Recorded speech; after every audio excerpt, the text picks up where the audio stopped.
What makes my home country Norway, with only 5 million people, a powerhouse in sport, leadership and culture?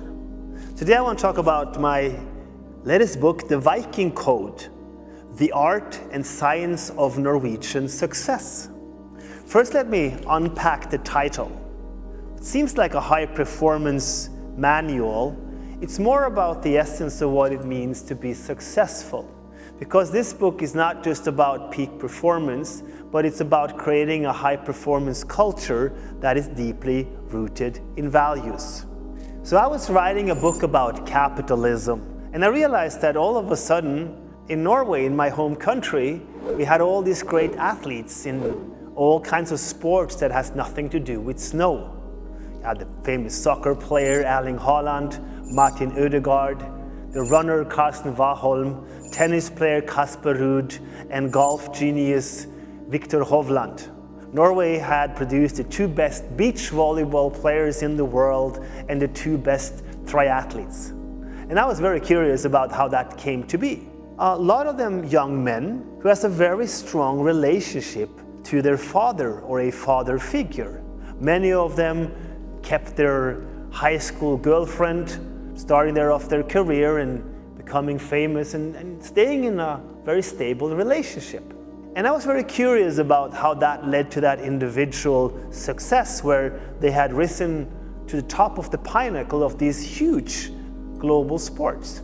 And as I started to dig into this, and I teamed up with a good colleague of mine who's been a trainer for many of these Olympia athletes over the years, I wanted to find that recipe and that magic steps behind such a success, having had a background as an athlete myself. But once I started to write and think about this, I realized that it was not just about the individual success. What came to me was that I realized that they were not only the best in the game at what they do, they were also the most liked. They were valued by referees and competitors alike, by the media, and that to me was a very interesting narrative. And that led to the book, The Viking Code. Because what I discovered was that the unification of collectivism and individualism, that could lead to these high-performing athletes. And that's what this book is about. In the first part of the book, I look at, the athletes and their career and some of these Viking Code steps that you could take to build high performance. I write about my background as an athlete and how I learned to train at that level that I achieved. Obviously not relatable with these world-class athletes, but nonetheless, it was the same training methodologies.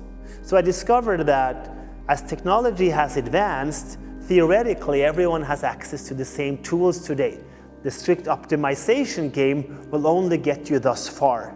There is something more to it that we could also relate to in business or in education or in politics.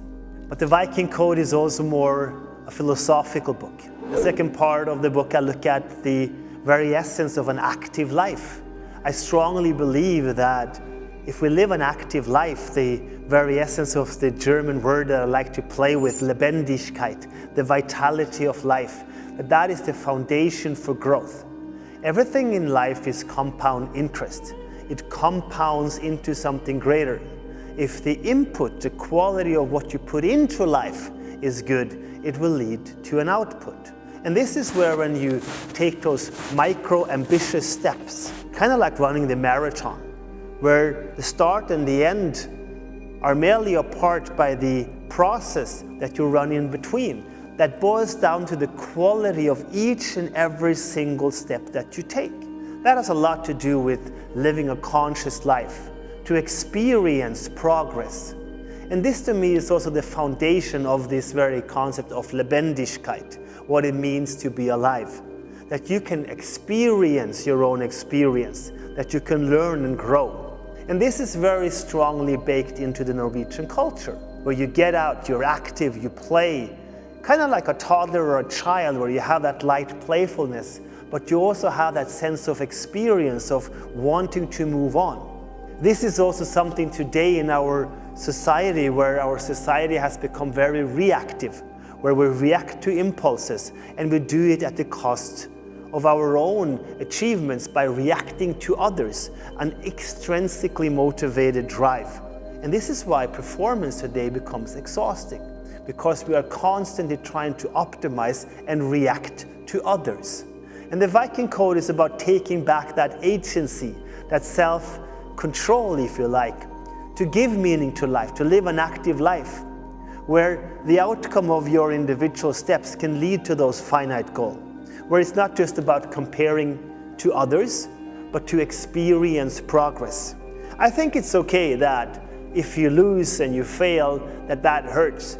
But as long as the strive towards progress, to get back up and to get on is stronger, we will always choose that if it comes from an intrinsically motivated passion to move on and to learn something.